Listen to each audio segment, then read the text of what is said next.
नमस्कार, आदाब। Crime petrol सतर्क के आज के एपिसोड में मैं अनूप सोनी आप सबका स्वागत करता हूं। कहते हैं कि खुशी अनमोल है, पर क्या दर्द की कोई कीमत होती है? ये ऐसे दर्द की व्यथा है जिसमें सब मिट गया लेकिन दर्द नहीं मिटा। ऐसी बर्बरता जो एक लंबे समय तक चली, जिसकी वहशत कभी नहीं मिटी। एक ऐसा विचित्र अपराध जो इंसानी अस्तित्व का वो घाव बन गया कि अदालतें हिल गई। कानून सोच में पड़ गया कि अगर इंसाफ हो तो क्या हो, कैसे हो। ये केस शायद इतिहास में दर्ज होकर हमें हमेशा चौंकाएगा कि क्या ऐसा भी हो सकता है।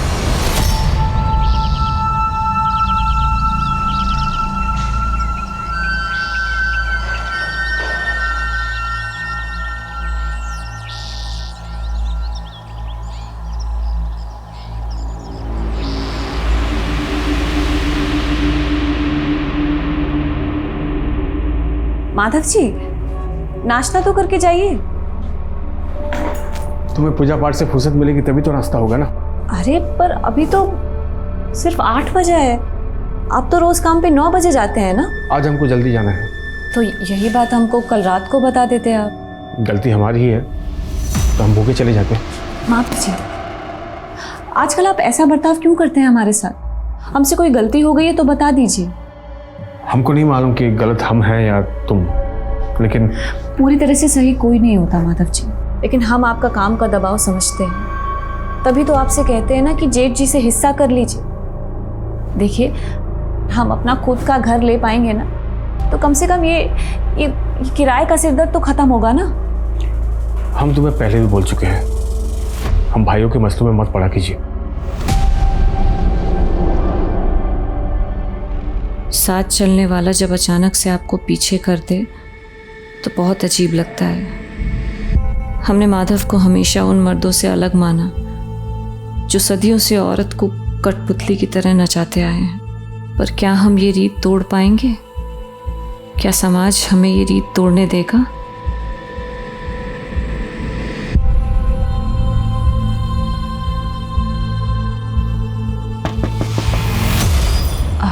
रुक जी, आप माधव जी की पत्नी है ना? हाँ, लेकिन आप कौन? आपके पति वहाँ पे सड़क पार कर रहे थे, उनका एक्सीडेंट हो गया। आप चलिए जल्दी, आप चलिए। क्या? हाँ जल्दी चलिए। कैसे? आइए आइए, भागिए। कहाँ? यहीं पे थे। कहाँ? यहीं पे थे। कहाँ गए? मैं सच कह रहा हूँ, यहीं पे थे।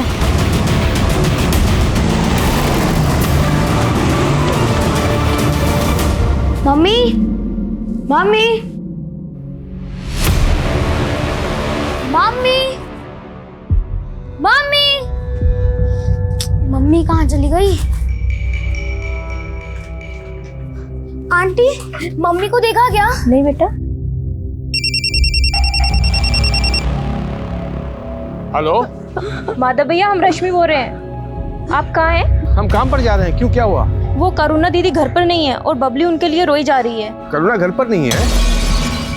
अच्छा रुकिए, उसको फोन करते हैं हम। भैया, हमने उन्हें फोन किया था लेकिन हाँ, ये बात एक तो नीलिवा सामने कीजिए। ये इतना चौचक फोटो आया है ना, सोशल मीडिया पे डालेंगे तो बहुत ही लाइक मिलेगा भैया। ये वाला देखिए, देखिए जोरदार नहीं है?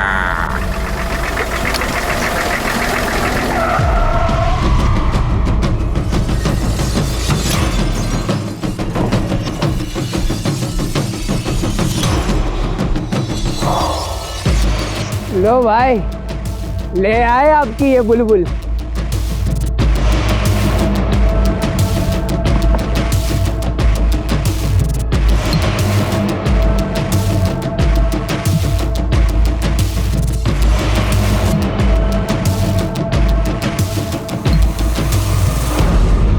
अरे भैया, हम क्या कह रहे हैं, वो थोड़ा सीधा हो जाइए, एक फोटो इनके साथ भी निकाल ले आपका। आप आंगल में। हाँ, बहुत जोरदार आएगा। दिलावर पैर का जूती के साथ फोटो नहीं निकालता है, समझा? होश में लाओ इसे।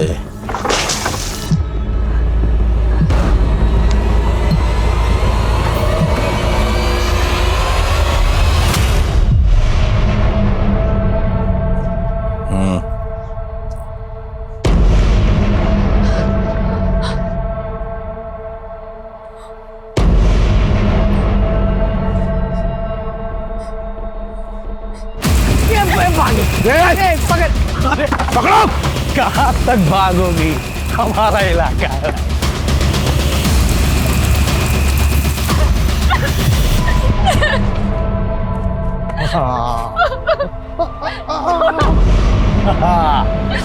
मछली तो पकड़ा गई।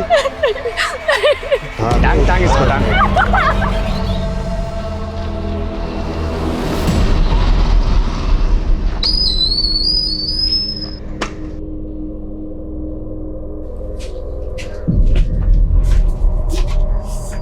कुछ नहीं होगा बेटा, मम्मी आ जाएगी, रो मत। हाँ मत, मम्मी आ जाएगी। यहाँ आस पड़ोस हर जगह पता कर लिया हमने, कहीं मिल ही नहीं रही करुणा। पापा पता नहीं मम्मी हमें अचानक छोड़ के कहीं चली गई है। रोते नहीं बेटा। हाँ हाँ, हम कुछ करते हैं, मामा मामा आ जाएगी। हाँ रोते नहीं, कुछ करते हैं।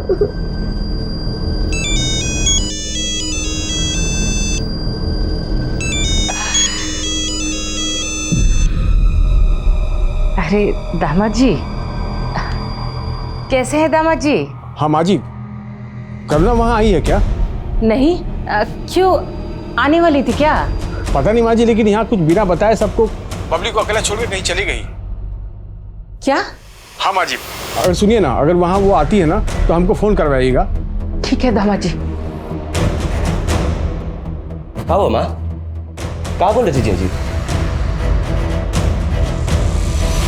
माधव, करुणा को तो हमारी और तुम्हारे भैया की शकल भी पसंद नहीं है, वो काहे आएगी यहाँ? हम यहाँ करुणा को लेकर परेशान हैं और आप ये सब लेकर बैठ गई है। अरे गई होगी यहीं कहीं, काहे परेशान हो रहा है? हमें छोड़ दो, हमारे बच्चे परेशान हो रहे होंगे, हमें जाने दो, हमें जाने दो। क्या सोची थी, बच के निकल जाएगी? अरे हमसे भागकर कहाँ जाएगी? अरे ये हमार जंगल है, हमार घर।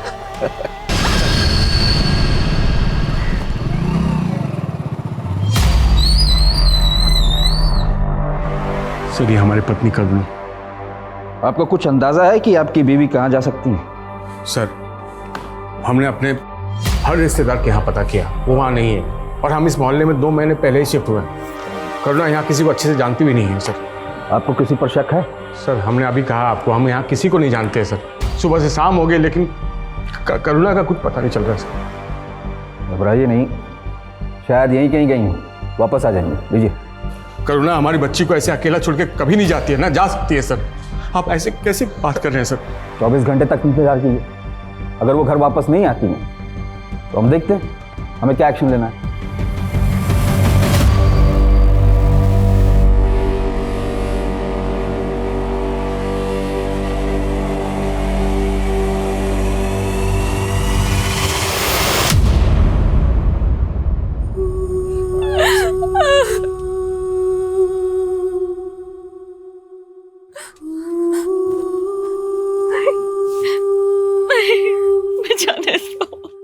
आज हमारे बहकावे में नहीं ना आती, यहाँ नहीं होती तो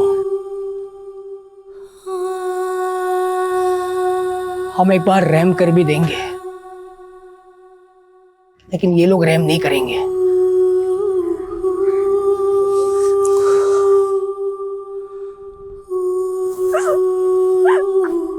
कौन हो तुम लोग?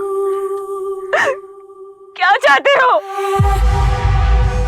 तुम हमारे पति को कैसे जानते हो? उनका नाम कैसे पता तुम्हें? क्या चाहते हो तुम लोग? पूरे 5 लाख, इससे 1 रुपया कम नहीं। और हाँ, पैसा मिलने में जितना देर लगेगा उसका तकलीफ उतना ही बढ़ेगा, समझा?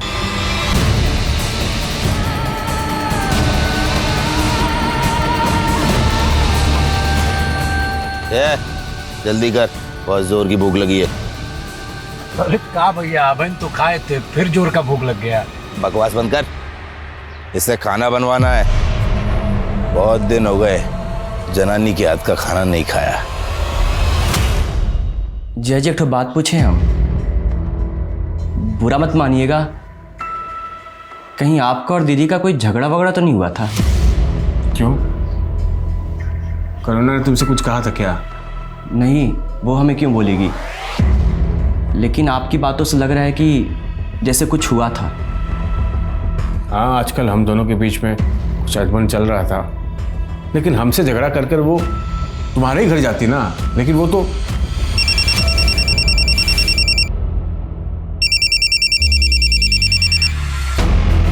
हाँ भैया। हाँ माधव, करुणा का कुछ पता चला? नहीं भैया, और पुलिस ने 24 घंटे का इंतजार करने को कहा है और वापस भेज दिया हमें। कहा? बात पुलिस तक पहुंच गई है?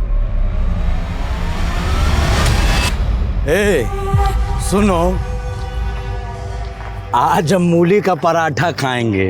वो कहा है कि सवेरे से हमारा पेट नहीं साफ हुआ है ना। तो एक काम करो, लोटा लेके निकल लो, आज तो बैंगन का भरता बनेगा। वो काहे? काहे? हमारा मन है। मूली बैंगन के साथ अगर आलू मिला दो ना, तो आलू मूली बैंगन की सब्जी बहुत मस्त बनाती है। तूने कल जो आलू मूली बैंगन की सब्जी बनाई थी ना, कमाल की थी यार। मुझे भी रेसिपी बता ना। आज घास फूस नहीं बनेगा, जश्न की रात है, मुर्गा बनेगा। अरे क्या बात कर रहे हो भैया, दिल खुश कर दिए। चल बना। जी जी नहीं, हम शाकाहारी लोग हैं, हमारे लिए मांस छूना भी पाप है, हम नहीं बना सकते। समझ सकते हैं, लेकिन क्या करें, हम तो पापी हैं और तू पापियों की कैद में है। पाप तो करना पड़ेगा।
ये भाग रही है। पकड़ो। पकड़ो से।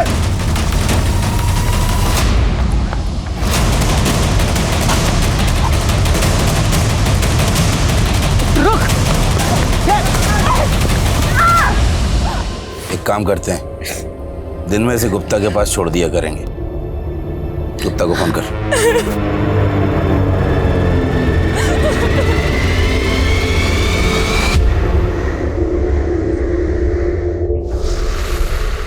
नमस्कार।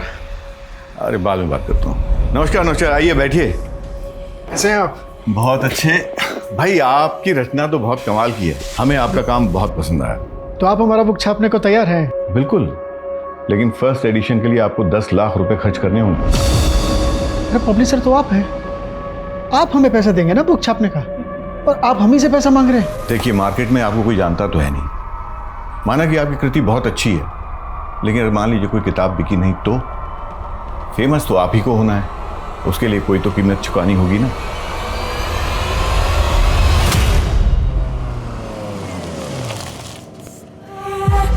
और गुप्ता, खबर में क्या है?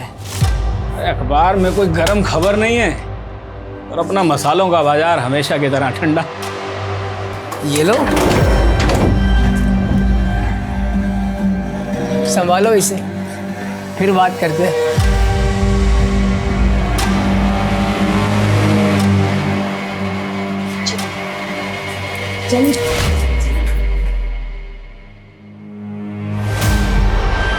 चलो नहा लो और इसे पहन लो, जल्दी से तैयार हो जाओ। दीदी, एक औरत होने के नाते हमारी मदद कर दो। हमारी बच्ची बहुत छोटी है दीदी, मदद कर दो। हमें कुछ नहीं खाना नानी। पापा इतने दिन से बोल रहे हैं कि मम्मी आ जाएगी, लेकिन मम्मी अभी तक नहीं आई। मम्मी आ जाएगी बेटा, हाँ, पापा उसी को ढूंढने में लगे, आ जाएगी। तू खाना खा ले, हम बोल रहे हैं ना बेटा, मम्मी आ जाएगी, लो खाओ।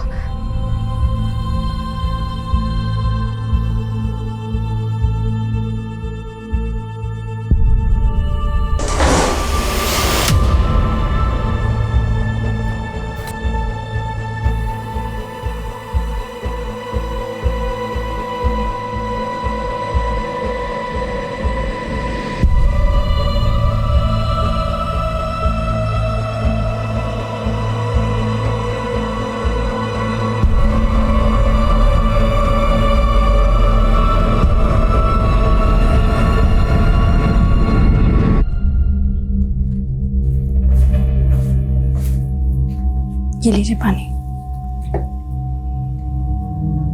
क्या हुआ, काफी परेशान लग रहे हैं? कुछ नहीं, सोचे थे अपना किताब की छपाई से कुछ पैसा मिल जाएगा तो स्वाति का इलाज करा सकूंगा।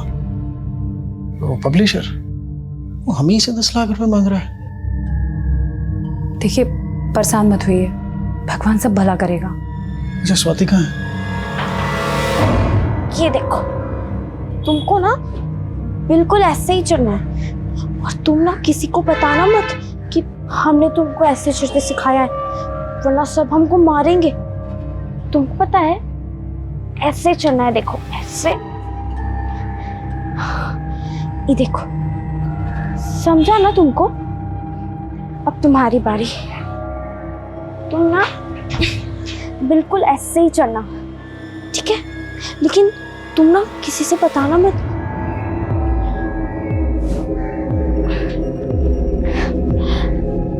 अरे वाह, तुम ना अच्छे से नहीं करोगे ना?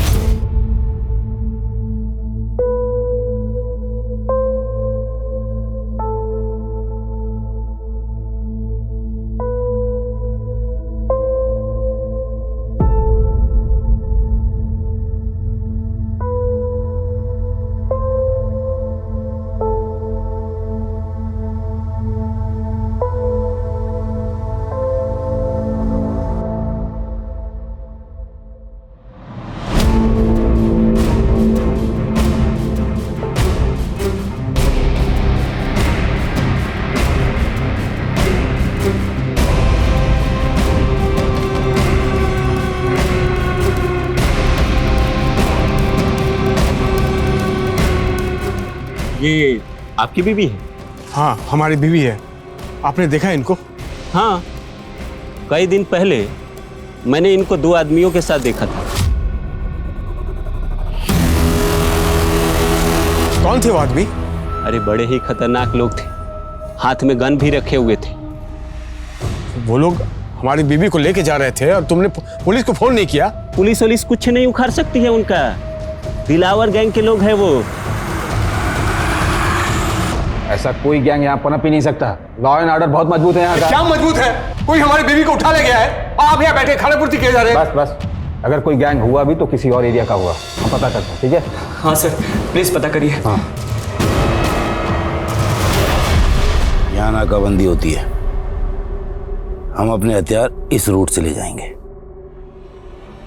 गुप्ता के मसालों की बोरियों में भर के। सर ये मेरे जीजा जी हैं सुरेंद्र जी, और ये मेरी दीदी नैनी, और ये उनकी बेटी स्वाति। सर यही गणेशपुरा में रहते हैं सर। काफ़ी दिनों से उनका फ़ोन बंद आ रहा था सर, तो हम देखने के लिए घर पर गए, लेकिन देखा कि वहाँ ताला लगा हुआ है। हमने हमारे सभी रिश्तेदारों से बात की, लेकिन सर किसी को कोई आइडिया ही नहीं है कि अचानक से ये लोग कहाँ चले गए। हमें कुछ ठीक नहीं लग रहा है सर। तुम्हारे जीजा करते क्या है? सर वो एक जोशी हैं, और सर अजीब बात यह है कि कल मेरी भांजी का जन्मदिन था, और मुझे पहले से इन्वाइट किया हुआ था आने के लिए, लेकिन सर मैं गया तो वहाँ ताला लगा हुआ है।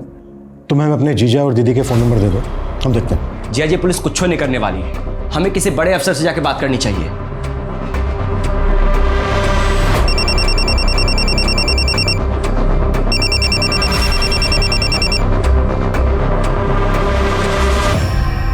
हेलो। और तुम वही हो ना जिसकी बीवी को दिलावर के लोगों ने उठा लिया? आप कौन? समाज सेवक है, तुम्हारी मदद करना चाहते हैं। आपको हमारा नंबर कहाँ से मिला? अरे अब इतने दिन से यहाँ वहाँ बांट रहे हो, हमको भी मिल गया। अच्छा अब काम की बात सुनो, तुम्हारी मदद सिर्फ इसी शर्त पर होगी कि इन झंझट से तुम पुलिस को दूर रखो। आपको कुछ समझ में नहीं आ रहा, आप क्या कहना चाह रहे हैं? अरे हम जानते हैं उन लोगों को, तेरी बीवी की कीमत पूछेंगे। कीमत? हाँ, छुड़ाने की। अच्छा सुन, कम से कम 2 लाख रुपए तो लगेंगे, क्रिमिनल लोग हैं ना वो। 2 लाख हम कहाँ से इंतजाम करेंगे? 2 लाख हमारे पास नहीं है। तो एक काम कर, 50,000 रुपये हमको दे दे, हम काम शुरू करते हैं, उसके बाद तू किस्तों में दे देना।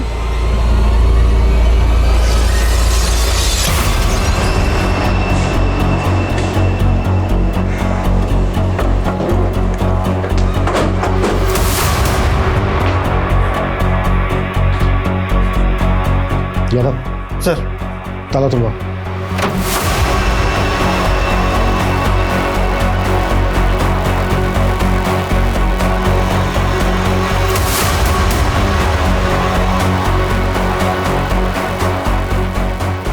सर, यहाँ तो ऐसा कुछ भी नहीं मिला जो थोड़ा भी सस्पिशियस लगे। नहीं यादव, सस्पिशियस तो है। तुम्हें जरूरत से ज्यादा खुशबू महसूस नहीं हो रही?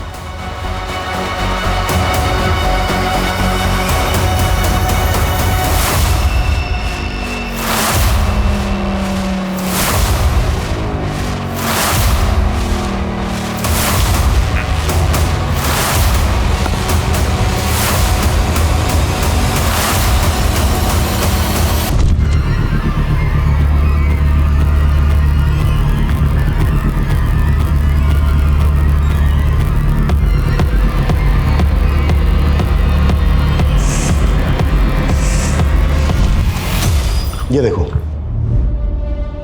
ऐसा लग रहा है जैसे ये रूम फ्रेशनर यहीं पे स्प्रे करके खाली किया गया है। शायद कोई बदबू मिटाने की कोशिश की गई है।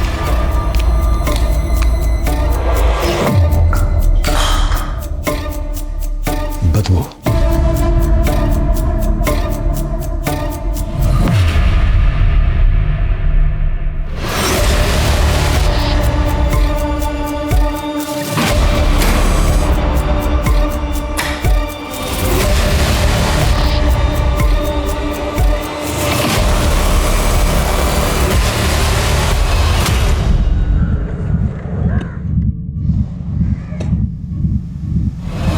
इसकी हालत देख के तो ऐसा लग रहा है कि जैसे इनके मर्डर्स काफी पहले हुए हैं। इन सब के मोबाइल फोन 10 दिन पहले 16 तारीख की रात से बंद थे।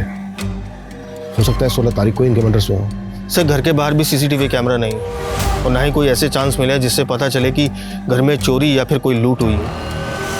इस फैमिली की डिटेल्स पता करो। Okay sir.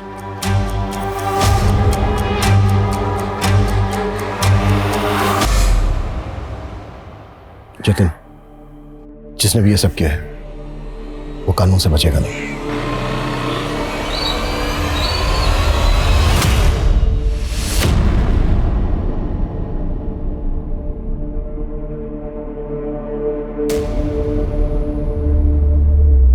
हाँ, मैं आ गया।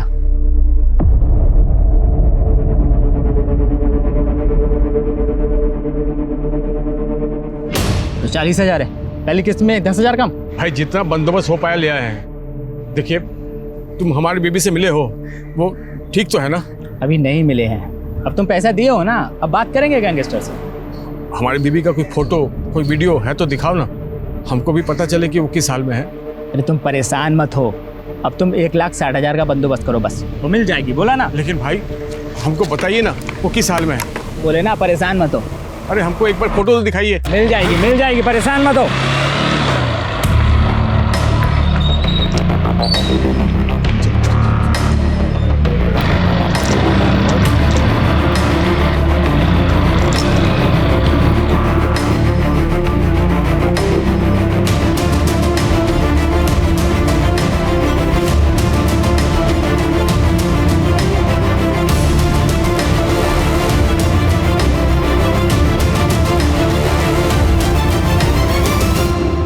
जतिन, बॉडीज को देख के तो ऐसा ही लग रहा है जैसे किसी की तुम्हारी दीदी और जीजा के साथ गहरी रंजिश हो।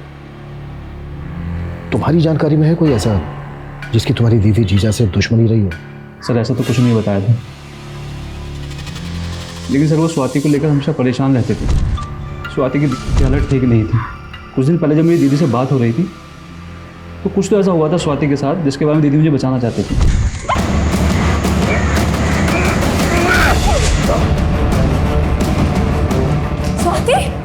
हुआ बेटा? स्वाति बहुत डरी हुई है, वो बिल्कुल बोल नहीं पा रही है, पता नहीं किससे इतना डरी हुई है।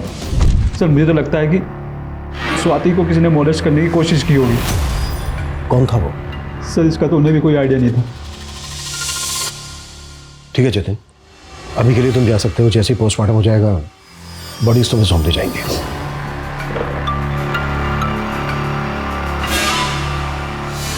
यादव सर, मोहल्ले से लेकर स्वाति के स्कूल तक पता करो स्वाति पे किसकी बुरी नजर थी। हो सकता है इन मर्डर्स का मोटिव इसी एंगल से जुड़ा हो। Okay sir.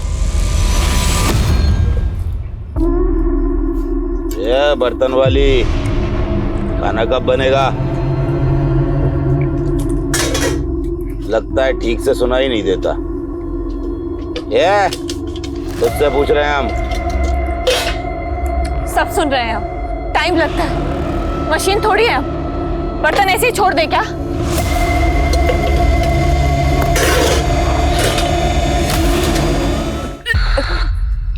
अरे ऐसा भी क्या खा लिया जो सब उलट रही है? पेट पे बच्चा ठहर गया हमारे। अच्छा, तो इस बच्चे ने तेरा तेवर बदल दिया है।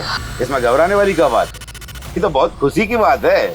हमारा बच्चा है, हमारे गिरोह का आने वाला वारिस। अब बंदूक लाओ बे, बंदूक। अरे जश्न मनाओ। करुणा से उसका संसार छीनकर उसे नर्क की दुनिया दे दी गई। आखिर उन गुंडों का मकसद क्या था? करुणा का 3 महीने तक शोषण करने के बाद अब वो करुणा से गैंग का वारिस चाहते थे। फिर दिलावर वो 5 लाख रुपए किसके लिए मांग रहा था? वहीं फिरोज 2 लाख रुपए की कीमत वसूल करके माधव को उसकी बीवी सौंपने की गारंटी क्यों दे रहा था? ये केस असमंजस से भरा हुआ था, लेकिन पुलिस कोई हरकत नहीं दिखा रही थी। वो इस समय स्विच ऑफ है। जय जी, पक्का ही फिरोज हमारा पैसा लेके भाग गया है, तभी इसका फोन बंद आ रहा है।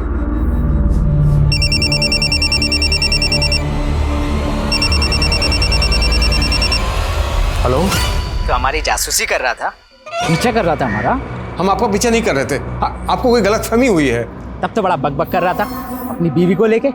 अब देख, अब अंजाम देख, नहीं मिलेगी तुझको। हमने आपको 40,000 रुपए दिए हैं, बाकी का पैसा भी दे देंगे, लेकिन आप उन गुंडों से हमारी बीवी को बचाइए।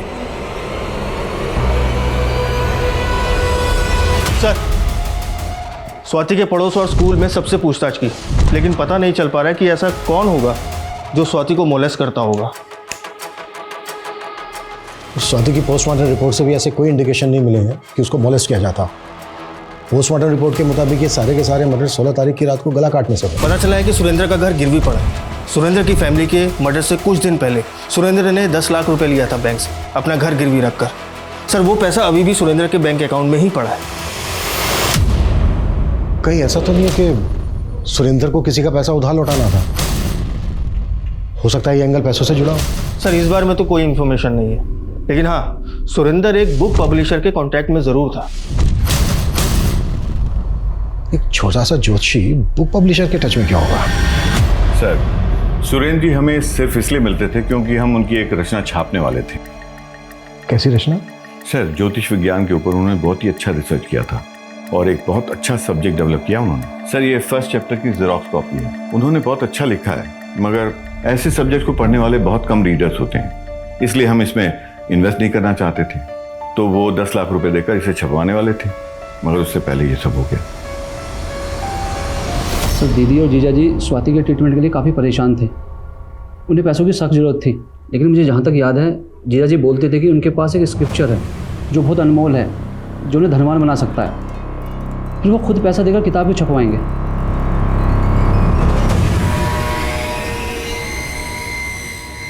अगर ये कंटेंट इतना ही अनमोल है तो इसकी ओरिजिनल कॉपी चेक करते हैं।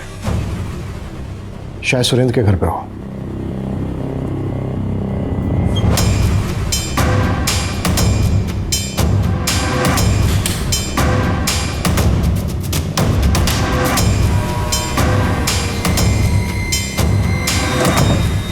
सर, यहाँ तो ऐसा कुछ भी नहीं मिला जो इस जेरोक्स का ओरिजिनल हो।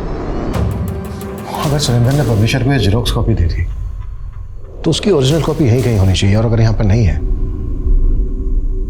तो फिर ओरिजिनल कॉपी गई कहाँ?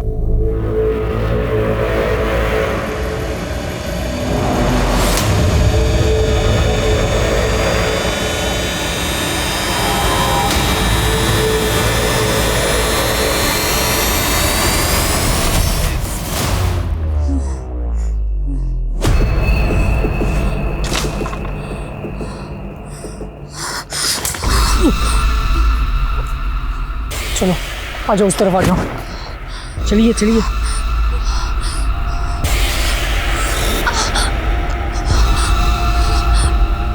बैठ जाइए।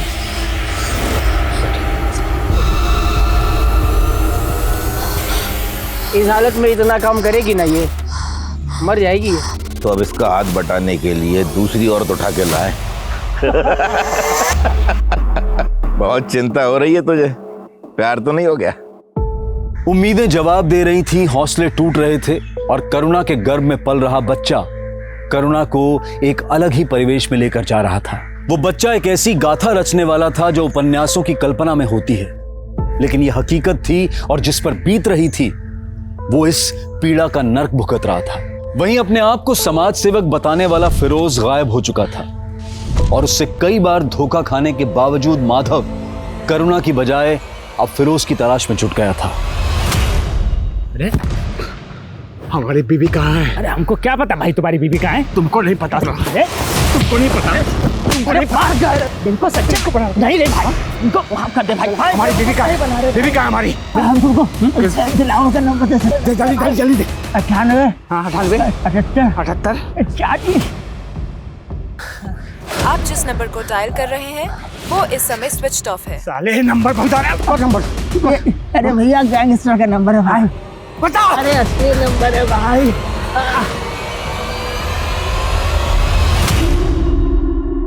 हाँ, ये बहुत बढ़िया है। ये बहुत गजब का फोटो है, वाकई में गजब के फोटो खींच।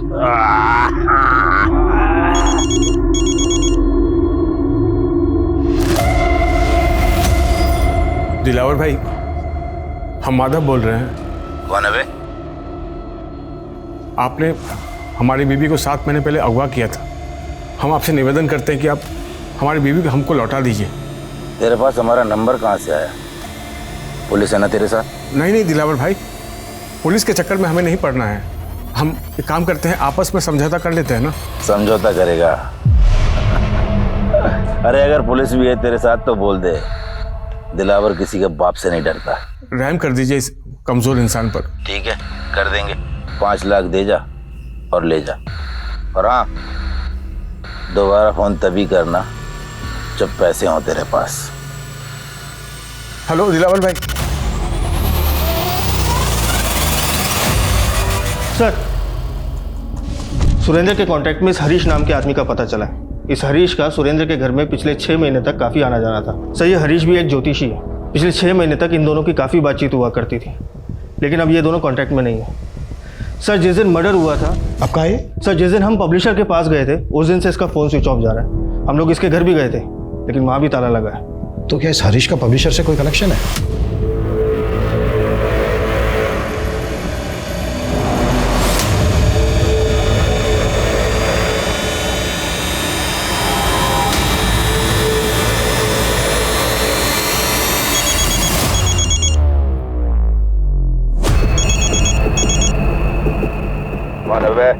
हम माधव, आपका 5 लाख का इंतजाम हो गया है। जय जी, दिलावर फिरोज नहीं है और आपको मालूम आप कितने खतरनाक लोगों के बीच जा रहे हैं। और कहाँ गारंटी जय जी कि दीदी उनके पास है और वो दीदी को हमें वापस सौंप ही देंगे? जय, भले तुमने उम्मीद छोड़ दी है लेकिन हमने नहीं। तुम्हें डर लग रहा है उन गुंडों के बीच जाने से? कोई बात नहीं, हम अकेले चले जाएंगे।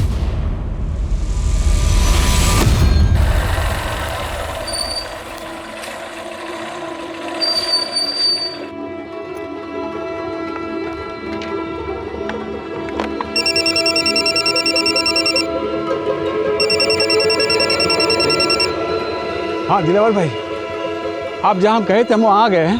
पैसा वहीं छोड़ और चला जा, तेरी बीवी तेरे पास पहुंच जाएगी। नहीं, अपनी बीवी को देखे बिना हम पैसे नहीं छोड़ेंगे यहाँ पर। पलट कर दे। ये एक कदम भी आगे बढ़ाए तो गोली मार देंगे।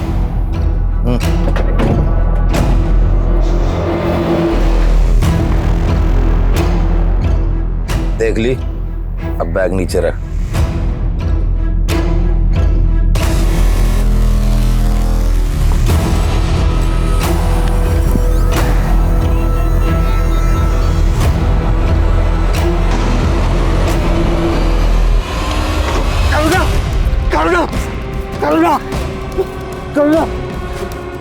हम आ गए हैं, हम आ गए हैं। हमको हमारे घर छोड़ दीजिए भैया। 1 साल से इन्होंने हमें कैद कर रखा है। 1 साल? हाँ। क्या वहाँ हमारी बीवी ये करुणा ये थी यहाँ पर? हाँ? नहीं, हमने इन्हें कभी नहीं देखा है। अब इनके चंगुल में कैसे आई? 1 साल पहले इन्होंने हमें अगवा किया, उसके साथ हमारे साथ रहे भी। आपको कहाँ रखे थे ये लोग? हमको ठीक से कुछ नहीं याद है भैया, बस इतना याद है चर्च वाली गली में वो हमको ले जाते थे। इसके अलावा हमको कुछ नहीं याद है भैया। हमको हमारे घर छोड़ दीजिए। भावना को घर पहुंचाने के बाद भी माधव ने उम्मीद नहीं छोड़ी और वो कोशिश में जुटा रहा। हाँ भैया, कहाँ ताका झाकी कर रहे हो? चोरी करने का इरादा क्या? नहीं भैया, हम अपनी बीवी को ढूंढ रहे हैं यहाँ पर। आपने ये हमारी बीवी करुणा, इसे देखा आपने? ये आपकी बीवी है? हाँ, हमारी बीवी है। तो कुछ लीजिए, बताइए, आपने देखा है क्या? भाई ये औरत रात के वक्त 2 आदमियों के साथ इस घर से जाती है।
कौन है?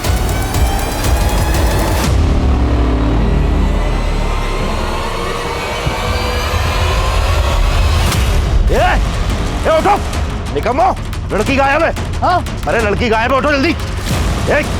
जल्दी उठो।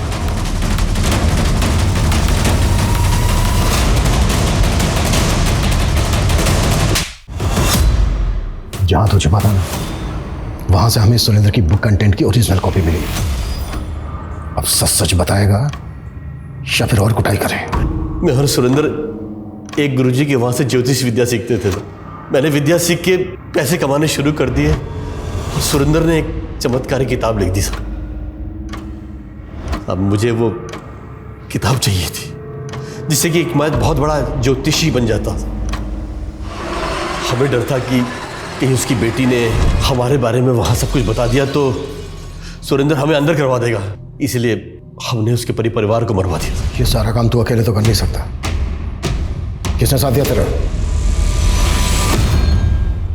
अब हम आपके लायक नहीं बचे। ऐसा मत कहो करुणा, हम साथ थे और हमेशा साथ रहेंगे। और हम ये बच्चा भी। नहीं नहीं नहीं, हमें बच्चा नहीं चाहिए। हम जानते हैं इसमें इस बच्चे का कोई कसूर नहीं, लेकिन अगर हमने बच्चा पैदा किया ना तो उन गुंडों का चेहरा हमको जिंदगी भर सताता रहेगा। हमें नहीं चाहिए ये बच्चा, नहीं चाहिए। मनीराम गुप्ता एक हमारे क्लाइंटल है।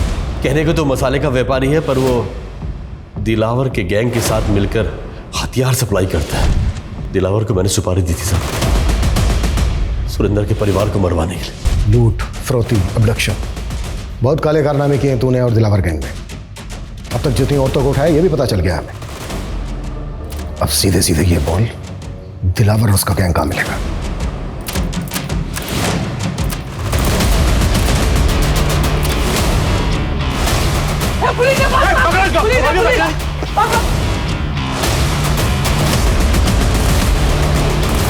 दिलावर और उसकी गैंग की गिरफ्तारी के बाद जल्द ही करुणा के साथ हुई उनकी नाइंसाफी का मुद्दा मीडिया में छा गया, जिसकी सबसे बड़ी वजह यह भी थी कि करुणा उस बच्चे को रखना नहीं चाहती थी और अदालत ने करुणा के अबॉर्शन पर रोक लगा दी थी, क्योंकि इससे करुणा की जान को भी खतरा हो सकता था। और अदालत की यह भी दलील थी कि चाहे वो रेप चाइल्ड है, लेकिन उसे इस संसार में आने का पूरा हक है। इसलिए अदालत का कहना था कि करुणा को वो बच्चा पैदा करना ही होगा। उसके बाद अगर वो चाहे तो इस बच्चे को अपना भी सकती है, और अगर चाहे तो किसी सरकारी अनाथ आश्रम में भी छोड़ सकती है। ये केस शायद इतिहास में दर्ज होकर हमें हमेशा चौंकाएगा। देखते हैं हमारे आज के एपिसोड की दूसरी कहानी। मधु। हाँ दीदी। आज लेट हो गया ना? हाँ। और काम भी खत्म नहीं हुआ। हाँ दीदी, बट कल थोड़ा जल्दी आकर कर लेंगे। चलो चलो अभी जाओ। दादा आप भी जाओ, कल सुबह की कल सुबह देखेंगे, ठीक है? गुड नाइट दीदी। Good night.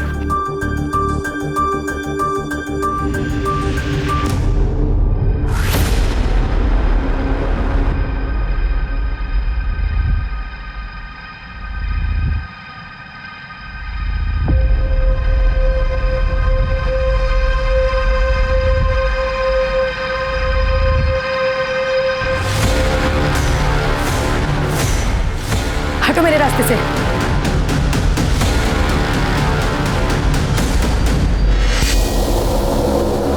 इतनी जल्दी में कहाँ जा रही? आज मौका मिला।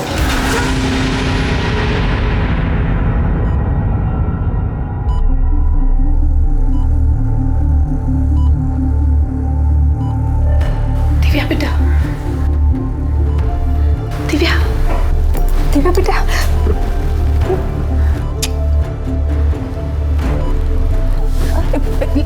लेटी रहो बेटा, तुम्हारी तबीयत ठीक नहीं है ना अभी? लेटी रहो। हाँ आई क्या हुआ? और मेरे सर में बहुत पेन हो रहा है। तुम कल रात से बेहोश हो, हमला हुआ है तुझ पर। हाय, हाँ हाय, वो शबनम और उसके आदमी ने मुझे मारने की कोशिश की। पुलिस ने उनको पकड़ा क्या? शांत। हाय, वो मुझे मार देंगे। शांत हो जाओ बेटा, शांत हो जाओ।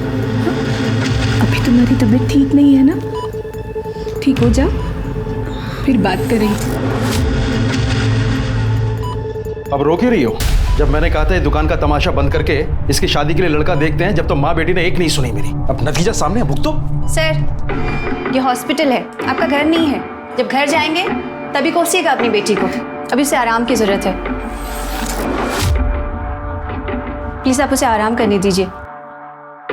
एक औरत का दर्द एक औरत ही समझ सकती है, लेकिन तब क्या हो जब एक औरत दूसरी औरत की जान की दुश्मन बन जाए। कई केसेस में महिला का सिर्फ महिला होना ही उसके साथ किए गए अपराध का बहाना होता है, क्योंकि अपराधी को लगता है कि महिला के साथ अपराध करके वो आसानी से बच जाएगा। और इस बच जाने की सोच को शह मिलती है हमारे सिस्टम के कुछ जंग लगे कलपुर्जों से, जो अपना काम ईमानदारी से नहीं करते हैं।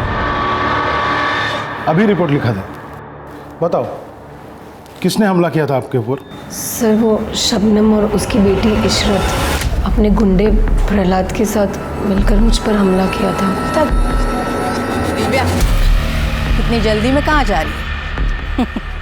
आज मौका मिला है। क्यों हमला किया था तुम्हारे ऊपर? सर, वहाँ मेरी शॉप के पास ही शबनम रहती है। वहाँ वो ड्रग्स का बिजनेस करती है, तो मैंने पुलिस में जाके कंप्लेन कर दी थी। ये एप्लीकेशन FIR के लिए। शिवाजी नगर के एरिया में हमला हुआ था। एक मिनट रुकिए आप, मैं अभी आता हूँ।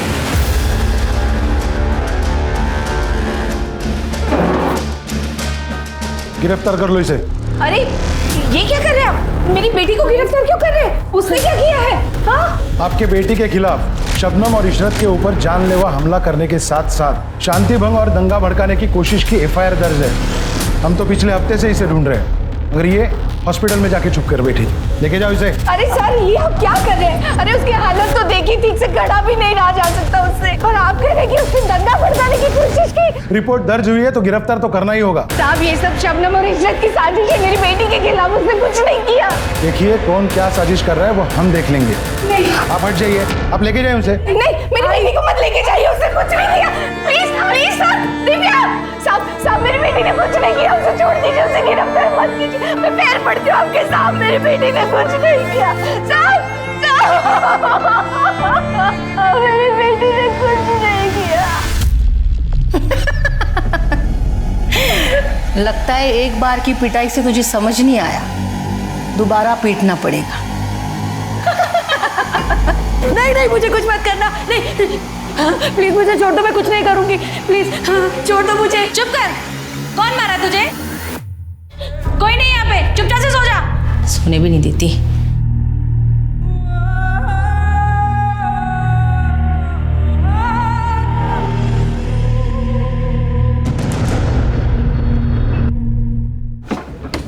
सर, मैं जरा खाना खा रहा हूँ, बाद में आइए। सर एक रिक्वेस्ट थी दिव्या के बारे में। उसे रिहा कर दीजिए सर, उसकी तबीयत ठीक नहीं है। ऐसे कैसे रिहा कर दूं मैं उसको? एफआईआर है उसके खिलाफ। अब कोर्ट ही फैसला करेगा कि उसको रोकना है या छोड़ना है। सब कोर्ट को ही फैसला लेना है तो शबनम, इशरत और उसके आदमियों के खिलाफ हमारा भी एफआईआर लिखिए। हमारी बेटी पे हमला करवाया उसने। चलो मान लिया, कर ली मैंने एफआईआर दर्ज। शबनम और उसकी बेटी को अरेस्ट भी करा लिया, मगर जब कोर्ट मुझसे पूछेगी तो क्या कहूंगा मैं? साहब रिहा कर दीजिए ना। ये रिवेंज पॉलिटिक्स मेरे यहाँ नहीं चलेगी। आप चले जाइए। साहब, मेरी बेटी को बुखार है, उसकी तबीयत भी ठीक नहीं है। देखिए आप जाइए, खाना खाने दीजिए मुझे।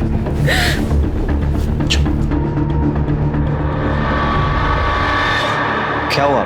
घर में फिर से झगड़ा हुआ क्या माँ से? झगड़े तो ऐसे ही होते रहेंगे आलोक, जब तक हम लोग शादी नहीं कर लेते। फिर क्या बात है जो इतनी परेशान लग रही हो तुम्हें? कुछ नहीं हुआ। वो बताओ, तुम्हारा इंटरव्यू था ना जॉब के लिए, क्या हुआ उसका? वही जो हमेशा होता है, we will let you no.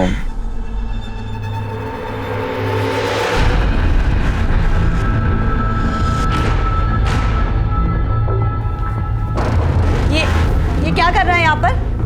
पहले तू बता कि तू आलोक के साथ क्या कर रही थी? आपने जासूस को छोड़ता रखा है मेरे पीछे, फिर इसने नहीं बताया कि मैं क्या कर रही थी वहां पर? बहुत बड़ी गलती की मैंने तुझे शहर लाके। कम से कम तू अपने मरे हुए बाप की तो इज्जत कर। उस गैर बिरादरी आलोक के साथ तू शादी करने की सोच रही है?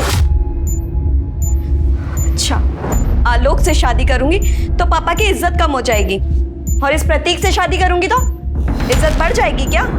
माँ, आप साफ साफ क्यों नहीं कहती हो कि प्रतीक से शादी करने में आप ही का फायदा है? क्यों? पैसे मिलेंगे ना आपको? तो क्या गलत सोच रही है तेरी माँ? शादी होने वाली है हमारी। शादी के लिए मैंने नहीं बोला तुम्हें। कान खोल के सुन लेनी थी, तुझे प्रतीक से शादी करनी ही पड़ेगी, चाहे कुछ भी हो जाए।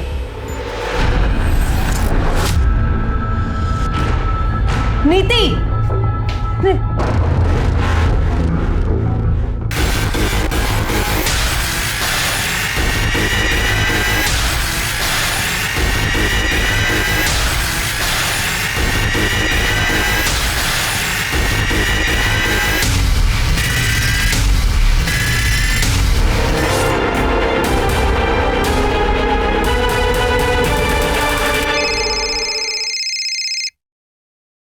हेलो नीति। कौन बोल रहा है?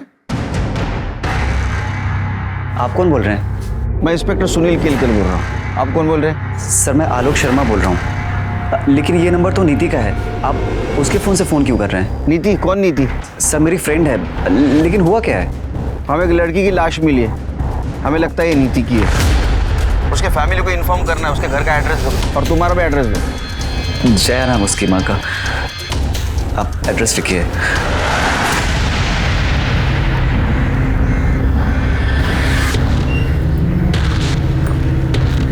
ईश्वर जी, पुलिस तो हमारी बात ही नहीं सुन रही है। सब अब आप ही कुछ कीजिए ना। सर, आपके बारे में बहुत सुना है। आप कितने बड़े सोशल वर्कर हैं। हमारी बेटी को आपकी मदद की जरूरत है। उसकी हालत बहुत खराब। दिव्या आई।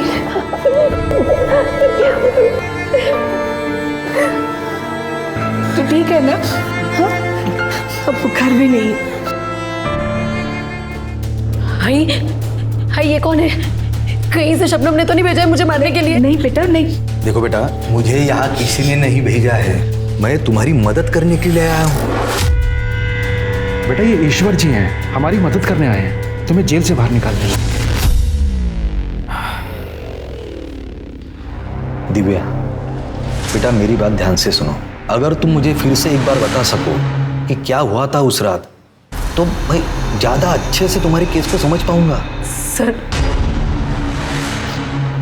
शिवाजी नगर में मेरी बुटीक है और वहीं मेरी दुकान के पास शबनम रहती है अपनी बेटी इशरत के साथ। इसी वो लोग ड्रग्स का बिजनेस करती है और उनके गुंडे आए दिन मेरे दुकान पे आए कस्टमर्स को छेड़ते रहते हैं।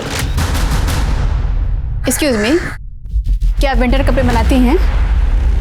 यस मैम, आइए। आप बोले तो थोड़ी गर्मी ट्रांसफर कर दूं आपके पास? अरे मैडम का काम गर्मी से नहीं चलेगा, गर्मी मिटाने वाले से चलेगा, और उसमें तो मैं एक्सपर्ट हूँ। अरे अरे अरे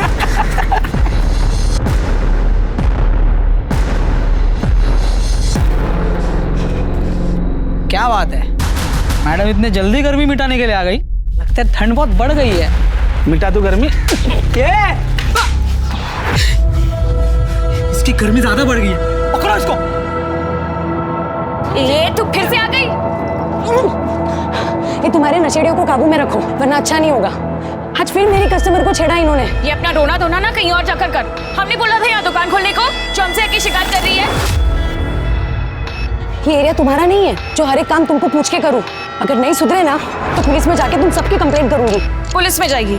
हाँ जाऊंगी, और ये तुम्हारा जो काला धंधा है ना, इसका काला चिट्टा पुलिस को पता के रहूंगी। देख लो भाई लोग, पुलिस में जाने का बोल रही है, तुम सबको जेल में भिजवाएगी। इसका क्या करना है देख लो तुम लोग। इसके पास जाएगी? हाँ, पुलिस के पास जाएगी? हाँ, पुलिस के पास जाएगी? छोड़ो उसे, पीछे पीछे। और तू आज आई तो आई, आज के बाद इधर दिखना भी मत। हर बार तुझे बचाने नहीं आऊंगी मैं। चल यहाँ से। किसी तरह से मैं भागी वहां से। मुझे अपनी दुकान को बचाना था, इसलिए मैंने जाके पुलिस में कंप्लेन की। पुलिस भी पूछताछ का बहाना करके वहां से लौट आई। फिर मुझे सबक सिखाने के लिए शबनम ने उसकी बेटी इशरत और प्रहलाद के साथ मिलकर मुझ पर अटैक करवाया। आज मौका मिला है, इसका नतीजा बहुत बुरा होगा। मेरे खिलाफ झूठा केस दर्ज करवाया उन लोगों ने, ताकि मैं टूट जाऊं, अपनी जुबान बंद रखूं, उनके बारे में किसी को कुछ ना बताऊं। पुलिस भी इन सब में शामिल है। मैंने कुछ भी नहीं किया है, मैंने कुछ भी नहीं किया है, मैंने कुछ भी नहीं किया। करो मेरी, वो झूठ बोल रही है।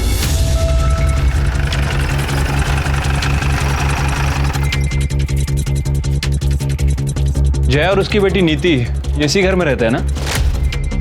जी साहब, क्या हुआ? घर में ताला लगा हुआ है, आप बता सकते हैं कहाँ गए होंगे? ठीक से तो याद नहीं है, लेकिन 3-4 दिन पहले दोपहर का टाइम था, तब जया को देखा था मैंने। ईश्वरचंद जी, हम हमारा काम पूरी ईमानदारी के साथ कर रहे हैं। अब दिव्या की फैमिली उसके लिए बेल नहीं करा पा रही, तो इसमें पुलिस की क्या गलती है? देखिए, आपको भी पता है कानून का अपना एक प्रोसीजर होता है, सब कुछ उसके अनुसार ही हो रहा है। अब इन लोगों ने दिव्या पर केस रजिस्टर कराया था, तो हमें तो उसे अरेस्ट करना ही होगा।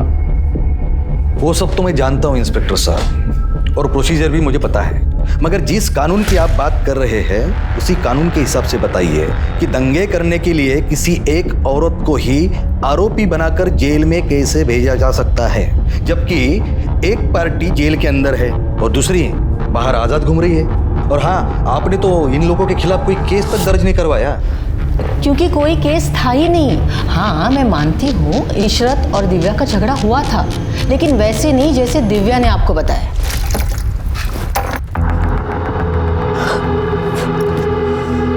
इशरत, दिखाई नहीं देता है अंधी कहेगी।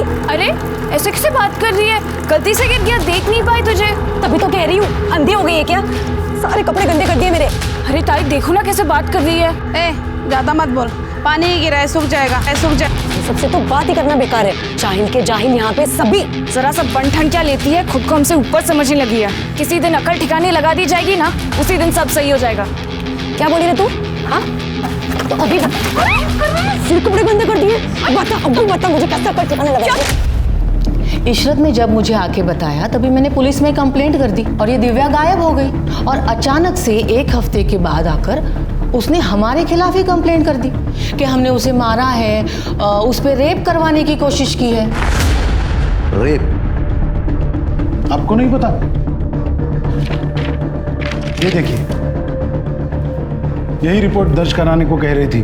उनका कहना है कि पास में ही रहने वाले प्रहलाद और अनुज शबनम के लिए ड्रग का काम करते हैं और शबनम के कहने पर ही उन दोनों ने उसी रात दिव्या पर रेप करने की कोशिश की थी। ताज्जुब की बात है कि इतनी बड़ी बात आपको नहीं पता।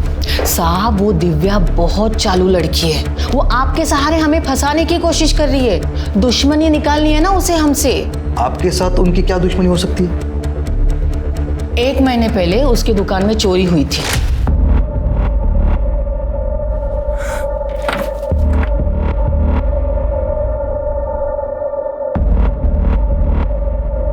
ज्यादा बड़ा नुकसान तो नहीं हुआ ना बेटा? बंद करो ये ड्रामा। मैं ये बात अच्छे से जानती हूँ, इस मोहल्ले के लोगों की हरकत है ये। सबके सब एक जैसे हो। मेरी दुकान बहुत चुभती है ना तुम लोगों को, इसलिए चोरी करवा दी। अरे भैया देखो, भलाई का तो जमाना ही नहीं रहा। कोई तुमसे तुम्हारा हाल पूछ रहा है और उल्टा तुम उसी पर दोष डाल रही हो। तो क्या तुम पर डालूं? कहीं ये चोरी तुमने तो नहीं करवाई? बहुत बुरा लग रहा है तुम्हें। ए जबान संभाल के, अम्मी है वो मेरी। इशरत चल यहाँ से, हमें रोकने की कोई भी जरूरत नहीं है। इशरत एफआईआर देखिए, आप ये एफआईआर की कॉपी देखिए। दिव्या ने उस चोरी में भी हमें नामजद किया था ताकि हमें जेल हो सके, लेकिन वो कामयाब नहीं हो पाई। इसीलिए उसने दूसरी साजिश रची जिससे हम जेल पहुंच जाए।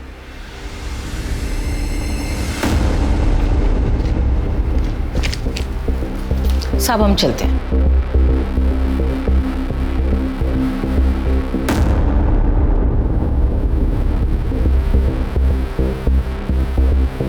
ईश्वरचंद जी, माँ बेटी दोनों मिलकर घुमा रहे पूरे मामले को।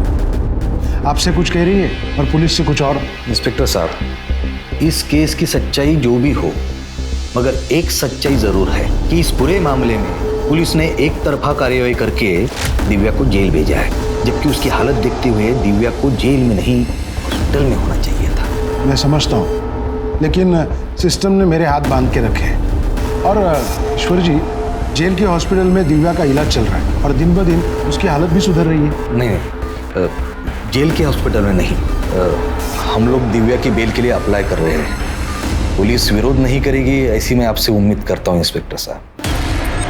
ठीक है, आप बेल के लिए अप्लाई कीजिए, पुलिस विरोध नहीं करेगी। जी शुक्रिया।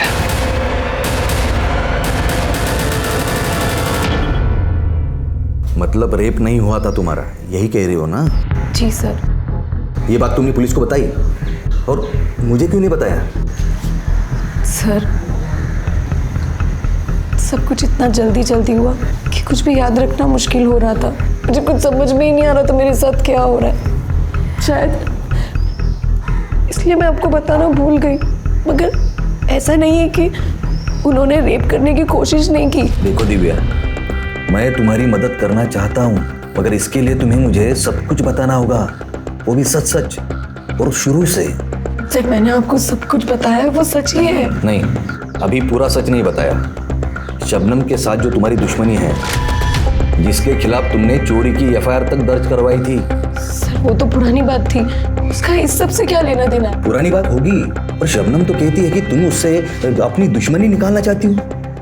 सर, वो झूठ बोल रही है। वो और उसके आदमी मुझे परेशान करते थे। मेरी दुकान में भी चोरी उन्होंने करवाई ताकि मैं दुकान बंद करके वहां से भाग जाऊं। लेकिन पुलिस की जांच में तो ऐसा कुछ नहीं निकला। कि सर, पुलिस बिक चुकी है। शबनम ने खरीद लिया है उन लोगों को। सर, मैं आपसे सच बोल रही हूँ, झूठ नहीं बोल रही हूँ। उसकी बात पर यकीन मत करो। ये मामला तो ठंडा होने की जगह और भी गर्म होते जा रहा है। तुम कहो तो ठंडा कर देता हूँ। ये टाइम नहीं है इस चीज का। सर मैं नीति से प्यार करता था, ये बात सच है, लेकिन उसका मर्डर किसने किया, उसकी माँ कहाँ गई, मुझे इसके बारे में कुछ नहीं पता सर। तुम इतना अगर प्यार करते थे उससे तो 4 दिन से ना तो तुमने उसको कॉल किया ना तो उसका तुम्हें कॉल आया, ऐसा कैसा प्यार? सर पिछले 4 दिन से उसका फोन बंद आ रहा था। मैंने उसे कई बार फोन ट्राई किया, फिर मुझे लगा कि उसकी माँ ने फोन छीन लिया होगा लड़ाई झगड़े की वजह से। लड़ाई कौन सा? 4 दिन पहले मेरा झगड़ा हुआ था कुछ लोगों से। हटना जरा थोड़ा। देख नहीं रहा तुझे, बैठे हुए? भाई मुझे गाड़ी से सामान निकालना, आप उठ जाओ यहाँ से। और वैसे भी गाड़ी कोई बैठने की जगह नहीं है। तो तू ही बता कहाँ जाकर बैठे। अरे भाई यहाँ से चले जाओ, आप कहीं भी बैठो, मुझे क्या करना है? बड़ा एटीट्यूड है तुझमें, है? निकलना पड़ेगा। अरे पागल हो क्या? छोड़ो से।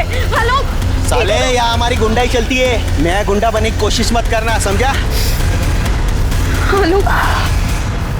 नीति को लगा कि जिन लोगों ने मुझ पे हमला किया था उसकी माँ जया और प्रतीक के कहने पे किया था, ताकि हम दोनों एक दूसरे से मिल ना पाए। प्रतीक कौन है? सर जया उसकी माँ नीति की शादी प्रतीक से करवाना चाहती थी। नीति प्रतीक को पसंद नहीं करती थी। मेरी अलग कास्ट होने की वजह से उसकी माँ जया मुझे पसंद नहीं करती थी।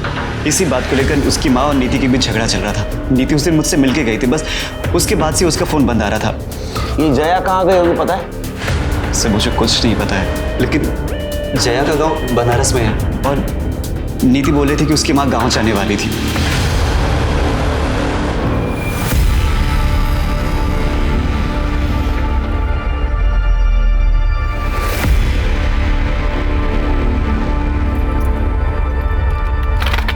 और पुलिस की क्या हाल है? परेशान होने वाली कोई बात नहीं है, सेटलमेंट हो रहा है धीरे धीरे।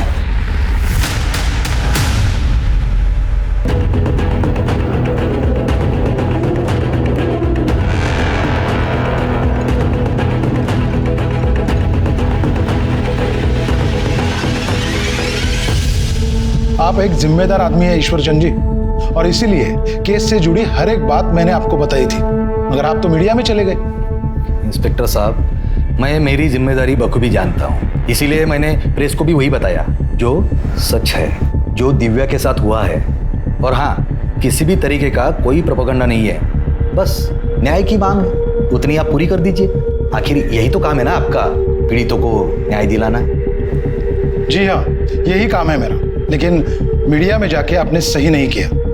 पुलिस आपकी केस की जांच कर रही है, मैं पर्सनली सुपरवाइज कर रहा हूँ आपके केस में। आप कल आइए, कल बात करते हैं।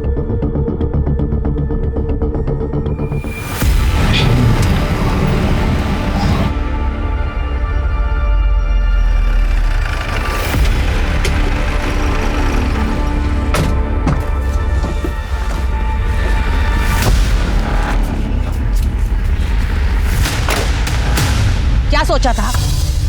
तू मीडिया में जाएगी और हम जेल में सड़ते रहेंगे और तुम क्या करोगे? मजा मारोगे? हाँ? देखो, हमने पुलिस कंप्लेन की है, आप पीछे हटो। पुलिस कंप्लेन की है ना, यही सबसे बड़ी गलती की है।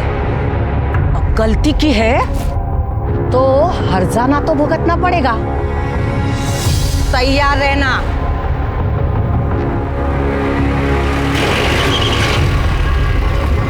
चल बेटा, अंदर अंदर चल। आजा बेटा, अंदर आजा। ये क्या नया तमाशा है तुम दोनों का, जो पेपर में खबर छपी है इसकी? ये ले पढ़ी से। बाबा, वो शबनम और प्रहलाद अभी। चुप, एक शब्द नहीं सुनना है तेरे मुंह से। और तू, एक पैसे की अकल नहीं है क्या तेरे में? है? तेरी बेटी की ऐसी उल्टी सीधी खबरें छपेगी अखबारों में तो कौन शादी करेगा इससे? हाँ मगर वो लोग हमारी दिव्या। अरे छोड़ दे सबको। तुझे पता है कितने खतरनाक लोग हैं वो? हैं? पहली बार इसका रेप नहीं कर पाए, इस बार अगर इसका रेप कर दिया या इसके ऊपर एसिड डाल दिया तो क्या करेगी? दिव्या, हम उतने बड़े लोग नहीं हैं कि उनसे मुकाबला कर सके। जो हुआ उसे भूल जाओ। नहीं भूल सकती बाबा, और ना ही मैं ये केस वापस लूंगी। भाई, अब से आपको मेरे साथ आने की जरूरत नहीं है।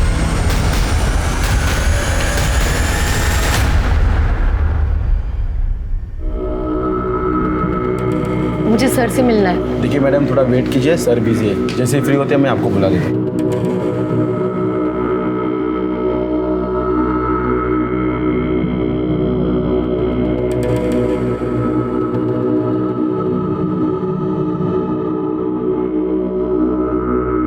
ठीक है, तुम जाके मुझे ओके सर। अरे तुम अभी तक यही बैठे हो? मेरे दिमाग से ही निकल गया था। तुम्हारे केस की छानबीन चालू है, मगर अभी तक कुछ मिला नहीं। सर वो शबनम और इशरत को आपने अरेस्ट किया था, लेकिन वो लोग तो जेल से बाहर है। उन्होंने बेल ले ली, जैसे तुमने ली थी। लेकिन सर वो लोग मुझे और मेरी माँ को धमकाने आए थे। प्लीज आप उन लोग को अरेस्ट कर लीजिए। यही बात शबनम और उसकी बेटी हमसे कह रही है कि तुम और तुम्हारी माँ उसके पीछे पड़े हो। अब अगर हम उन्हें अरेस्ट करेंगे तो तुम्हें भी जेल जाना होगा। जाना है जेल? ठीक है, कल आना। कल आराम से बैठ के बात करेंगे इस पर। बताइए क्यों बुलाया मुझे आपने? अरे वो पूछना था, नाश्ते में तू भुर्जी खाता है ऑमलेट खाता है? मतलब? नीति के मर्डर केस के बारे में बातचीत करनी तेरे से। तू शादी करने वाला था ना उसके साथ? शादी करने वाला था, की तो नहीं है। उसे तो उस आलोक से शादी करनी थी, मुझसे तो बात भी नहीं करती थी। तो ऐसा तो नहीं इस बात की खुन्नस निकालने के लिए तूने और जय ने मिलकर उसका मर्डर कर दिया? अच्छा, तो कोई सबूत है आपके पास? आपको जब भी सबूत मिलेगा ना बुला लेना, आ जाऊंगा। सर क्या है? सर कितना बोल रहा है? एक रख के दूं क्या इसमें? 4 चम्मच शक्कर की चाय, दिमाग की बत्ती जला है। इसका बैकग्राउंड चेक किया था? हाँ सर, इसका बैकग्राउंड चेक किया था। एक लोकल नेता है, उसके लिए काम करता है, इसलिए फालतू की अकड़ भरी है इसमें। काफी केस भी है इसके अगेंस्ट मारपीट के। नीति के मर्डर वाले दिन ये कहाँ था, जरा पता करो। ठीक है सर। वैसे सर ये प्रतीक और जया, इन दोनों को ही नीति और आलोक के रिश्ते से बहुत ज़्यादा प्रॉब्लम थी।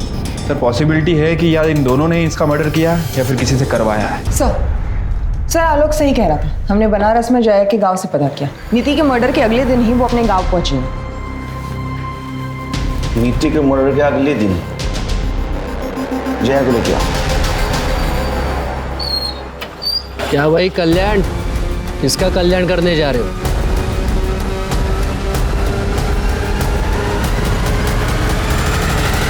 हाँ ठीक है, मैं बोलता हूँ बाद में। मैं करता हूँ तुम्हें बंद। सॉरी, मैं भूल ही गया था कि आप यहाँ बैठी हो। तुम्हारे केस में एक लीड मिली है, एक्चुअली उसी की छानबीन चालू है।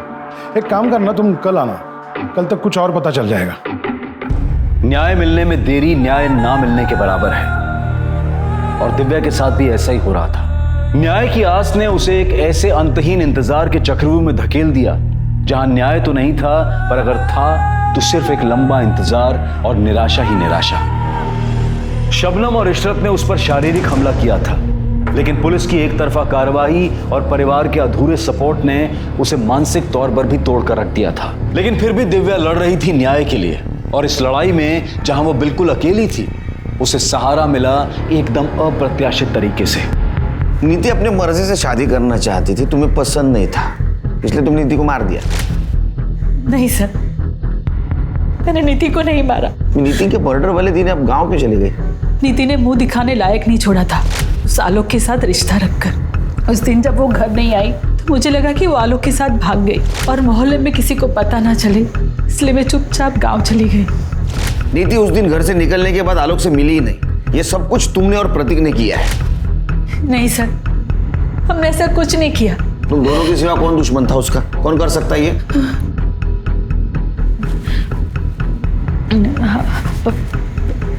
प्रहलाद।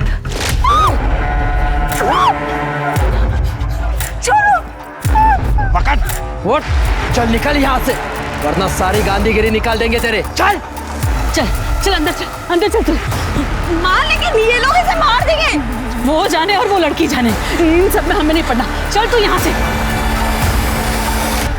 एरिया का गुंडा है सर, सभी उससे बहुत डरते हैं। नीति के मर्डर से इसका क्या लेना देना?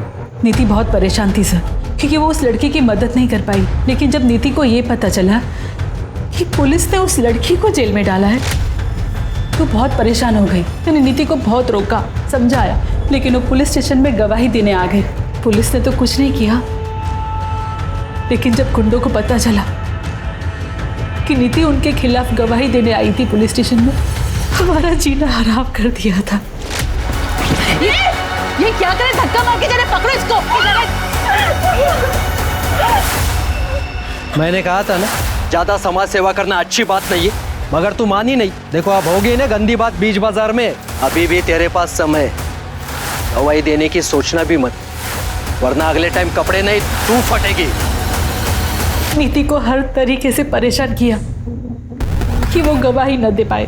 मैंने भी उसे बहुत रोका और नीति भी अपना मन बना रही थी कि वो गवाही से पीछे हट जाए। निकाल ली ना आप दोनों ने अपनी खुन्नस आलोक को पिटवाकर, लेकिन मैं भी पीछे नहीं हटूंगी माँ। शादी तो मैं आलोक से ही करूंगी। आपको जो करना है कर लीजिए। अब चुप। अब बात सिर्फ शादी की नहीं है, बात मेरी इज्जत की है। तुझे शादी तो मुझसे ही करनी पड़ेगी, फिर चाहे उसके लिए मुझे किसी भी हद तक जाना पड़े। इस बेशर्म को आलोक के आगे कुछ दिखाई नहीं देता। तो इससे अच्छा होता कि प्रहलाद इसे मार देता। आ गई ना दिल की बात जुबान पर माँ, तो अभी फालतू की केयर करना बंद कीजिए। अब शादी तो मैं आलोक से ही करूंगी, चाहे मैं मर जाऊंगी, और उन गुंडों के खिलाफ बयान भी दूंगी। बहुत सुन ली मैंने आपकी, अब नहीं सुनूंगी। उस रात हमारे बीच बहुत लड़ाई झगड़ा हुआ और दूसरे दिन सुबह नीति घर छोड़ के चली गई। उन गुंडों ने ही मारा है सर मेरी बेटी को। ये आलोक ने, क्योंकि वो आलोक के पास ही गई थी। किस पुलिस स्टेशन में था झगड़े का केस जहां नीति गवाही देने वाली थी? ये कैसी बात कर रहे हैं सर? इसी पुलिस स्टेशन में है वो केस। क्या? किसके पास? इंस्पेक्टर रवि पाटिल। तुमको मेरे केस से क्या लेना देना? मैं आया था तुम्हारे केस के बीच में, जो तुम मेरे इन्वेस्टिगेशन में टांग अड़ा रहे हो। क्या इन्वेस्टिगेशन कर रहे हो तुम? हाँ? सिर्फ घुमा फिराने की बात कर रहे हो ताकि वो लड़की फ्रस्ट्रेट हो जाए और हार मान ले। तुम मेरे बॉस नहीं हो जो मैं तुम्हें सफाई दूं। अरे तुम्हारे जैसे ऑफिसर का बॉस भी नहीं बनना चाहता। अपने काम से काम रखो और मेरे मामले में मत पड़ो। हेलो, ये अब सिर्फ तुम्हारा मामला नहीं रहा, समझे ना? मेरी विक्टिम नीति तुम्हारे पास आई थी गवाही देने के लिए। फर्जी गवाही दी थी उसने। कोई सबूत नहीं मिला हमें जो ये साबित कर सके कि उसकी गवाही सच है। तुमने कुछ सबूत ढूंढने की कोशिश ही नहीं की। नीति का मर्डर हो गया, दिव्या के आरोपी अभी भी खुलेआम बाहर घूम रहे हैं, क्योंकि तुमने तुम्हारा काम ईमानदारी से नहीं किया। तुम जैसे गैर जिम्मेदार ऑफिसर की वजह से हम जैसे जिम्मेदार ऑफिसर के ऊपर लोग भरोसा नहीं करते। तो जाओ, निभाओ अपनी जिम्मेदारी, सुलझाओ केस को। मुझे लेक्चर देने की जरूरत नहीं है। करूंगा, ये सब कुछ करूंगा। मेरा केस भी सॉल्व करूंगा, दिव्या को भी न्याय दिलाऊंगा। You just wait and watch. एक पुलिस स्टेशन अपने ही थाने में दर्ज हुए दो अलग अलग मामलों में दो खेमों में बंट चुका था। नीति की हत्या और उसके संभावित हत्यारों के दिव्या के केस में जुड़े होने ने दिव्या केस में हुई पुलिस कार्रवाई की पोल खोल कर रख दी। दिव्या के केस की जांच पुलिस डिपार्टमेंट के लिए एक शर्म का विषय बन चुकी थी। पुलिस डिपार्टमेंट ने तुरंत ही दिव्या केस के इंचार्ज पीआई रवि सरना को केस से हटा दिया और दिव्या के केस की जांच भी नीति केस के इंचार्ज पीआई सुनील केलकर को सौंप दी गई। दिव्या, अब तक तुम्हारे साथ जो कुछ भी हुआ वो बहुत गलत हुआ है, लेकिन हम तुम्हें न्याय दिलाएंगे। सिर्फ हमारी मदद करनी होगी तुम्हें इन्वेस्टिगेशन में। शिरगी,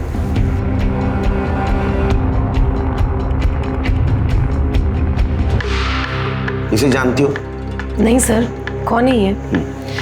ये लड़की तुम्हारे लिए गवाही देने वाली थी, लेकिन इसका मर्डर हुआ और हमें ऐसा लगता है कि तुम्हारे केस से जुड़े होने के कारण उसका मर्डर हुआ है। क्या सर, इस लड़की का मर्डर हुआ है? मतलब आप हमें फिर भी केस लड़ने के लिए बोल रहे हैं? सर बहुत खतरनाक लोग हैं वो। आप हर समय तो हमारे साथ रहेंगे नहीं हमें बचाने के लिए। जाने दीजिए सर, हमें कोई केस वेस नहीं लड़ना है। अरे नहीं, चिंता करने की बिल्कुल कुछ जरूरत नहीं। हाँ? अब ये केस मेरे पास है, इसे कुछ नहीं होने दूंगा मैं। एक लंबी लड़ाई के बाद दिव्या को न्याय की उम्मीद दिखी थी, मगर किस्मत का खेल अभी खत्म नहीं हुआ था और इस बार किस्मत उसके साथ जो खेल खेलने वाली थी वो दिव्या पर बहुत भारी पड़ने वाला था।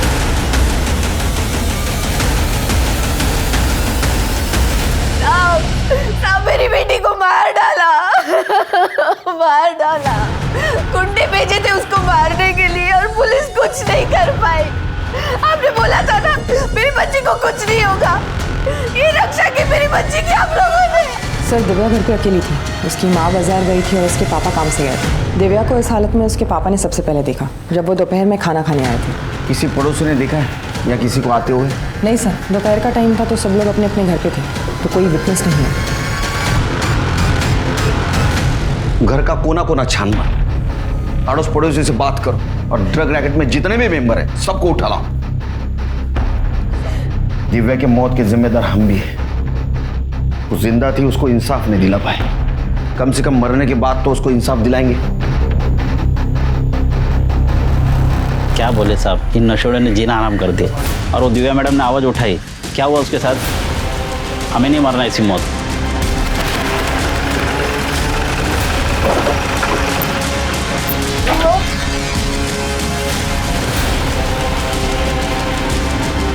सर, अनुज और प्रहलाद घर पे नहीं है और ये बताने को तैयार नहीं वो कहाँ है। अंदर डालो इसे, चल। दिव्या के साथ तो मारपीट नहीं हुई थी, अगर बोलेगा कोई कैसे? और शबनम और उसके गुंडे सब मुझसे डरते, मैं भी डर गया था। ये स्टेटमेंट थाने चल के दे सकते हो? स्टेटमेंट क्या? आप अगर सुरक्षा की गारंटी दो तो मैं अपने घर का CCTV फुटेज आपको बता सकता हूँ। Very good. बता, कहाँ है अनुज, कहाँ है प्रहलाद? हमें कुछ नहीं पता, हम सच कह रहे हैं।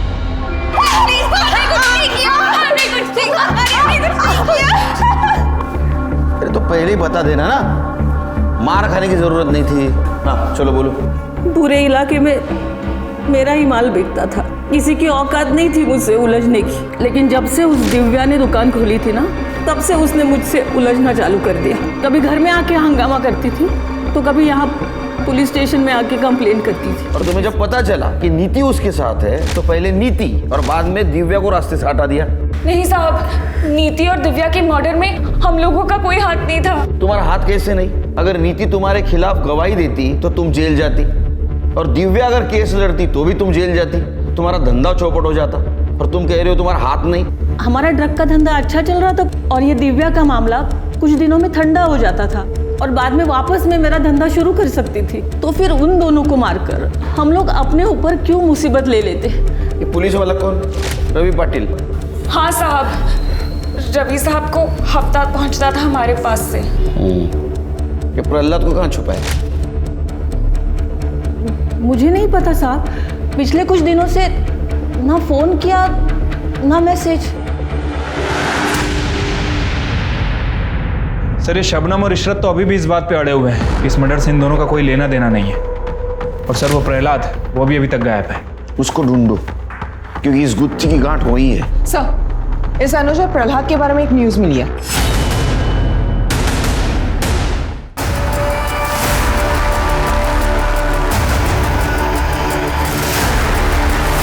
सर ये गुत्थी तो सुलझने के बजाय और उलझती जा रही है।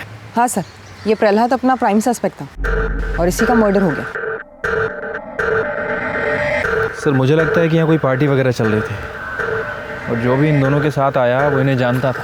पहले इन लोगों ने शराब पी और फिर मौका देखकर इन्हें मार के निकल गए। नितिन, दिव्या, प्रहलाद और अनुज, इनका कनेक्शन किसी न किसी तरह से इस ड्रग रैकेट से जरूर है। क्योंकि पहले नितिन, बाद में दिव्या, अब ये दोनों। मतलब ये जो कातिल है ये अपने खिलाफ जितने भी सबूत है सब मिटाते जा रहा है। ये हत्याकांड की जड़ें इस ड्रग रैकेट से जरूर जुड़ी है। इसको खोदो, कातिल यही मिलेगा।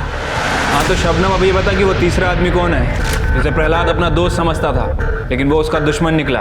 सब मुझे क्या पता, वो काम करता था मेरे लिए, मैं घरवाली नहीं थी उसकी। मैडम, प्रहलाद तो अपनी गैंग का बॉस था, उसे कौन मार सकता है? ये बात तो मुझे भी नहीं समझ में आ रही है। क्या पता साहब कौन दोस्त था प्रहलाद का। वैसे भी इस काम में कौन दोस्त कब दुश्मन बन जाए कुछ कह ही नहीं सकते। साहब, आप शबनम के ग्रुप के ज़्यादातर लोगों को पकड़ चुके हैं, पर अगर रैकेट पे ही नजरें जमाए रखोगे तो बाहर कैसे दिखेगा? साफ साफ बोल, कहना क्या चाहता है? कहना यही चाहता हूँ साहब, शबनम के सप्लायर को पकड़िए, क्योंकि वो बाहर रहकर भी उसके अंदर ही काम कर रहा है। कौन है शबनम का सप्लायर? साहब उसको मैं डायरेक्ट नहीं जानता था, एक आदमी था हम दोनों के बीच में। प्रहलाद? नहीं साहब, वो प्रहलाद नहीं था। फिर कौन था?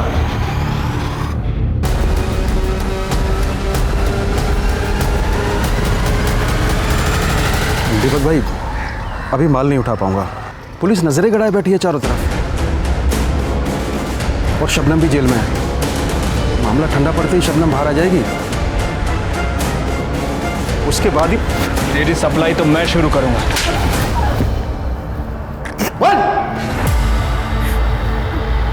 मुझे गांजा पीने की लत थी साहब, बाकी लोगों की तरह मैं भी शबनम से गांजा लेता था। क्या नल्ला माल है, करंट ही नहीं मारता। इससे बढ़िया माल तो दूसरी जगह मिलता है। कमीने, मेरे ठेले पर बैठकर मेरे ही माल की बुराई कर रहा है। तेरे को नहीं अच्छा लग रहा है ना, तो जा कहीं और जाके मार। चल, खाली पीली कस्टमर्स मत बिगाड़ मेरे। यहाँ नाराज क्यों हो रही हो? आपा एकदम कड़क और सस्ता माल दिलवाऊंगा ना। एक आदमी को जानता हूँ मैं। आपा एक बार माल लेकर तो देखो, 2 पैसे तुम भी कमाओगी और इसी बहाने 2 पैसे मैं भी कमा लूँगा। कल्याण के कहने पर मैंने माल मंगवाया दीपक से। माल में दम था और कल्याण मेरे लिए माल लाने लगा। सब कुछ ठीक चल रहा था साहब, जब तक दिव्या ने वो दुकान किराए पे नहीं ली थी। मैंने कई बहानों से उसकी दुकान बंद करवाने की कोशिश की, लेकिन उसने मेरी एक नहीं सुनी। उल्टा रोज कोई ना कोई समस्या खड़ी कर देती थी। वो खतरा हो गई थी धंधे के लिए, उसे सबक सिखाना ज़रूरी था। हमले के बाद हमें लगा कि जेल में जाके शांत हो जाएगी, लेकिन हमें पुलिस से ही पता चला नीति के बारे में। हमें नीति को गवाही देने से रोकना था। मोहल्ले के लोग भी हमारे डर से चुप थे और पुलिस भी हमारी जेब में थी। लेकिन वो समाज सेवक ईश्वर आ गया बीच में और सारा मामला उलझ गया। इंस्पेक्टर रवि को सस्पेंड करवा दिया गया। हम सब खतरे में थे, इसलिए हमने सोचा कि तो तुमने जो साजिश रची थी उसका पहिया घूमकर तुम्हारे पास ही आ गया दीपक के जरिए। अब सड़ो जेल में। जिंदगी में चुनौतियां और रुकावटें तो आती ही रहती हैं। उनसे हम जूझते हैं, लड़ते हैं, थकते हैं, पर आखिर में जीत भी जाते हैं। इस सब में हर किसी का सबसे बड़ा सपोर्ट होता है उसका परिवार, जो हर कदम पर उसकी हौसला अफजाई करता है, उसे बढ़ावा देता है। लेकिन जिंदगी की ये लड़ाई तब और कठिन हो जाती है जब रुकावटें किसी अपने के द्वारा ही खड़ी की गई हैं। मगर सोचिए कि क्या समाज की जिम्मेदारी नहीं है कि वो शबनम जैसे अपराधियों को पनपने से रोके। याद रखें, क्राइम के खिलाफ आवाज ना उठाना भी एक तरह का क्राइम है। अब मैं अनूप सोनी आपसे विदा लेता हूं, फिर मुलाकात होगी क्राइम पेट्रोल सतर्क में एक और नए केस के साथ। तब तक अपना और अपने परिवार का ख्याल रखें, सुरक्षित रहें और देखते रहें क्राइम पेट्रोल सतर्क। जय हिंद। क्राइम पेट्रोल के और भी दिलचस्प कहानी देखने के लिए हमारे चैनल को सब्सक्राइब करें और बेल आइकॉन दबाना न भूलें।